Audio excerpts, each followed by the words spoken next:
Danielle, this is really exciting for me. You're Jewish and Israeli and a believer in Jesus. And you speak Hebrew.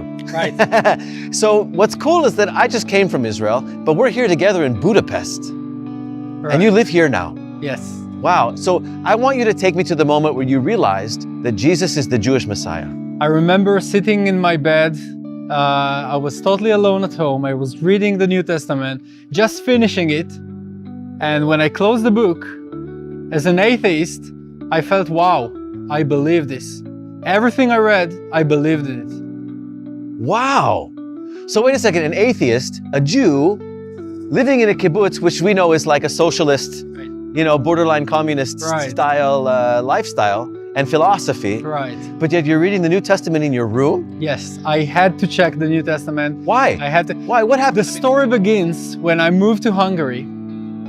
My dad took us to a Lutheran church in order to actually kind of assimilate. I think he was curious.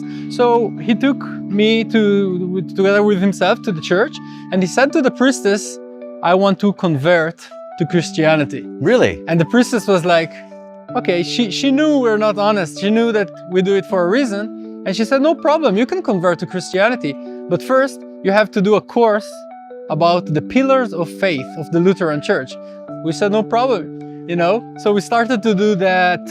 Every Sunday, I remember my dad taking me, and I remember that I was extremely bored, as an atheist, kibbutznik, a priestess, a woman, teaching me about Jesus. Yeah. I was like, man, and after a while, she reached to John chapter 8. Now, when she reaches to John chapter 8, she read from the New Testament the moment that Jesus said to the adulterous woman, I do not condemn you, go and sin no more. He asks her, where is the people who condemn you? And there is no one there. Yeah. And I felt, it's weird, it's gonna sound weird, but I felt that I'm that woman. Really? Yeah. Because as I grew up, what really avoided me to look after God and to get close to God is that it's so hard to be in a point where God accepts you, right? You need to keep that law. You need to keep this law. You need to eat like that. You need to dress like that. You need to fast on these days. Right. And it was so hard. And I felt that not only that it's hard, I felt that it's impossible for me. Okay. And this feeling of being impossible to reach God's mercy took me to the place where I said, okay, I don't need you. I don't need God. And then here in this Lutheran church, I hear Jesus saying, I forgive you. Right. And that really changed my life. I'm sure it changes everybody's life when that happens, when you really understand the grace of God.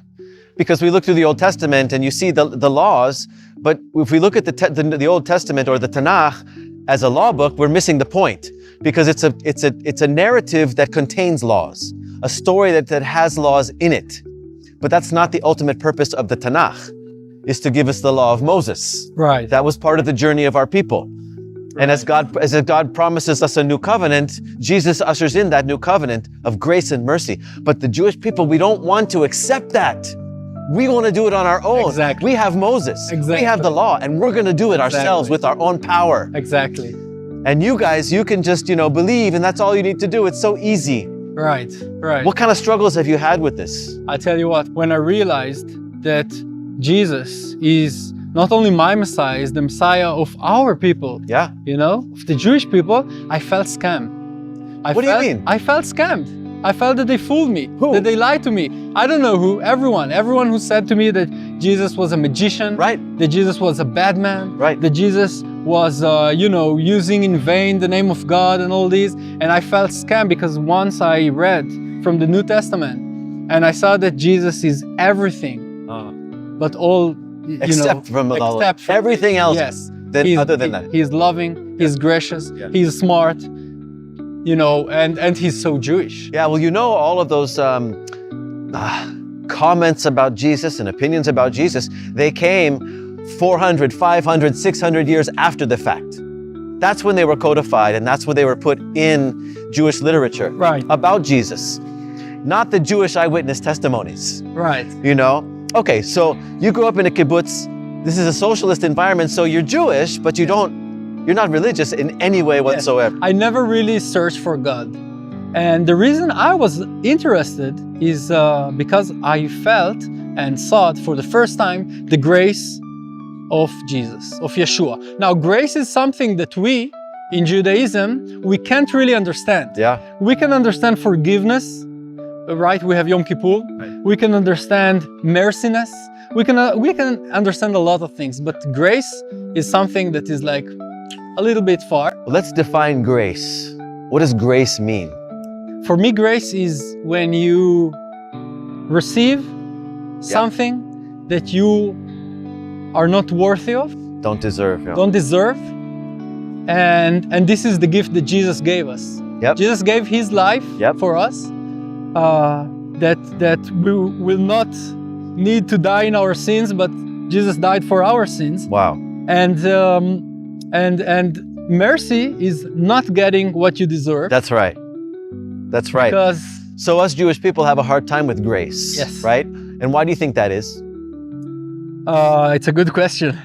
You know how we're called a stiff-necked people, Right. stubborn people group. Yes. right? Yes. There's some positive things that can come from that, like maintaining Jewish identity over the course of dispersion. Right. But God didn't mean it as a compliment to our people, that we're stiff-necked. Right. We're stiff-necked because He's calling us into a love relationship with Him, and we're refusing and going off with other... And I think that sometimes we are too smart because saying that, oh, if you receive Jesus, if you follow Jesus, you can have your sins forgiven. That's all. That's all? You don't need to do that. You don't need to keep this law. You don't need to dress like that. You don't need, all these mitzvot. Right. All these mitzvahs, you don't need to do it.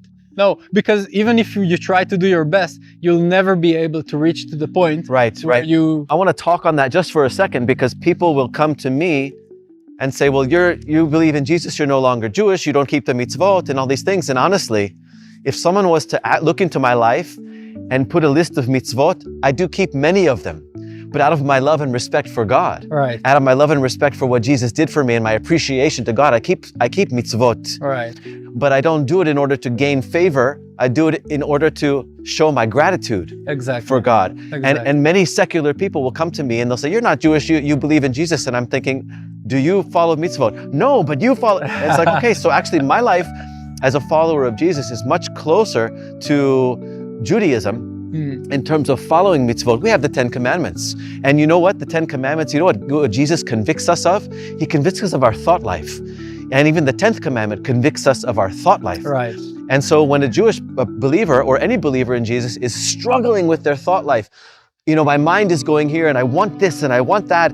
And Jesus says, flee from sexual immorality, flee from thoughts of evil, flee from these things, meaning run for your life because they'll kill you. It's very difficult to do in a society where it's just calling you into material, pleasure and dopamine highs, like my beautiful colleague Alicia always likes to say. And so, Jesus calls us out of that lifestyle, which is very difficult to do. So we may keep mitzvot, but we do it because we love God. Exactly. And we love His Word. Exactly. And no matter how much you are trying to get all this dopamine and all these things that you said, you'll never be satisfied. I remember when I was a kid, it was Yom HaZikaron, and I watched on the TV, there was an interview with the son of a soldier who died. And I saw the interview, and there was a lot of subjects. The subject of the whole interview was about death. And I was small, I think I was 12 or 13, and I asked my dad, Daddy, where do people go after they die? Great question. And he's a scientist, so he gave me an answer. I couldn't do anything with that answer because it was too complicated for me, what he said. Yeah. And then, since I met Jesus, I had the fear of death. Really? I remember, since 12 or 13, until I met Jesus, I was always afraid of death. I see. Because the uncertainty, because the unknowledge, the unknown, it was like, where do we go, So yeah, there's eternity in the heart of every human being. Exactly. Jesus offers us that freedom, the freedom from death and the freedom from worry and fear. And it's the best freedom. It is. one can have. It's incredible. It's a real freedom. Yeah. Okay, so tell me, you come to faith in Jesus, right? You're in your room, you're reading the New Testament, you're in the kibbutz, you come to faith in Jesus. What happens to you? What happens to your heart? First of all, I got calmed. I was chilling. I was like chilling in His grace. I was like, wow, that's great. I don't need to do anything, I don't need to be the smartest person in the room. Yeah. I don't need to know God because He knows me. I don't need to work. I don't need to do good deeds. I don't need to do anything because He did everything on the cross for me. Right. And it was like a stone, getting out of my heart. Absolutely. It was amazing. You're unburdened by the weight of the law and expectations. Exactly. That burden is removed. Exactly. Because people think that it's really impossible to reach God and that He's very far away from us and that He doesn't care. But it's not true. I mean, if you see the life of Jesus, if you see what Jesus has done for us, you understand that He's close. And let me tell you, you made such a great point, because the humility that it takes to accept what God has done, instead of saying, I can do this myself, that's one of the hardest things. When people come face to face with their own humility, they don't want to. You know why? I think it's because we want to solve things ourselves. Yeah. We want to know better. We want to solve it. We want to fix it. We want to do everything. And maybe it works with, I don't know, with chores in the house or with the cars, but in salvation-wise, trust God. Yeah, He works with the humble. Yes. So you're an Israeli kibbutznik who believes in Jesus. Yes. Living in Hungary. What are you doing with your faith? I volunteer a lot with Jews for Jesus. And I also, try to be a good person, but not only with deeds, but also to point out that the Jesus is the answer for everything. This is a good moment to address the audience. I want you to speak to our people right now. Yes. Because this is a Jewish Israeli who put his faith in Jesus, was humble enough.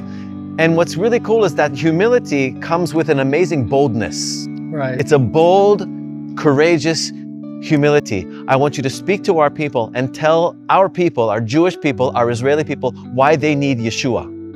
So, first of all, don't be fooled. They fooled me. Don't let anyone fool you. You should check the prophets, the Old Testament, the Tanakh, the Nevi'im. You need to read for yourself. What is Isaiah 53? What is Isaiah Nun Gimel? And you need to examine for yourself, because someone else wants to do that for you.